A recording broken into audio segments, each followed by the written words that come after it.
Welcome to this tutorial on build variants in Kotlin. Today, we'll explore the fundamental differences between debug and release builds, two essential configurations that every Android developer needs to understand. These build types serve different purposes in the app development lifecycle, and knowing when and how to use each one is crucial for creating professional applications. Build variants are different versions of your application that are compiled with specific configurations for different purposes and environments. Think of them as customized versions of the same app, each tailored for a particular use case. The formula is simple. A build variant equals build type plus product flavor.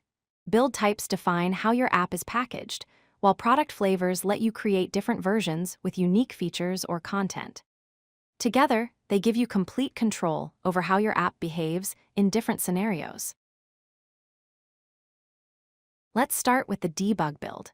This build type is specifically designed for the development phase of your application. Debug builds are used during active development and testing, making them perfect for identifying and fixing issues. They include debugging information and symbols, which allow you to track down bugs efficiently. Debug builds have no code optimization or obfuscation, meaning the code remains readable and easier to troubleshoot. Additionally, they are automatically signed with a debug key store, so you don't need to worry about manual signing during development. Here's how you configure a debug build in your Android build configuration. Inside the Android block, you define build types, and within that, you specify the debug configuration. The debuggable property is set to true, which enables debugging capabilities. The minify enabled property is set to false, meaning code shrinking and optimization are disabled. You can also add an application ID suffix, such as .debug, which helps differentiate the debug version from other builds when installed on a device. This configuration ensures your app is ready for development and testing. Now let's look at the release build. This is your production-ready build that goes to end users. Release builds are optimized for performance and size, making them ideal for distribution through app stores.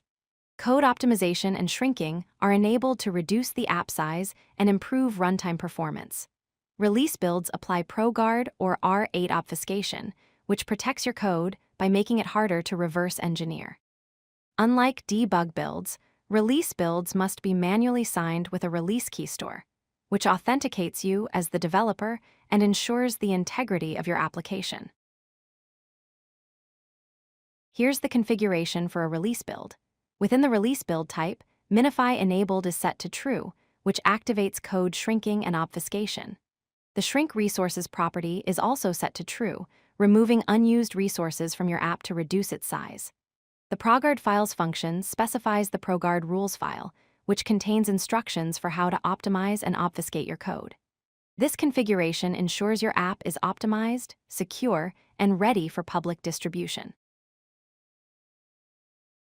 Let's compare the key differences between debug and release builds side by side. Debug builds produce larger APK sizes because they contain debugging information and unoptimized code. They have slower performance due to the lack of optimization. However, they are easy to debug, which is essential during development. Debug builds are automatically signed, requiring no manual intervention. On the other hand, release builds produce smaller APK sizes thanks to code shrinking and resource optimization. They offer optimized performance, making them faster and more efficient. However, they are hard to debug since the code is obfuscated. Release builds require manual signing with a release key store for security and authentication. Finally, let's clarify when to use each build type. Use debug builds during development when you're actively writing and testing code.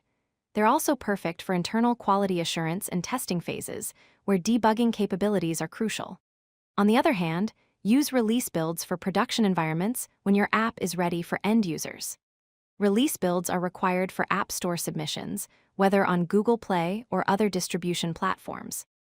They're the only builds that should reach your end users, ensuring they get an optimized and secure version of your application. If you like this video, hit that like button and don't forget to subscribe. Visit codelucky.com for more such useful content.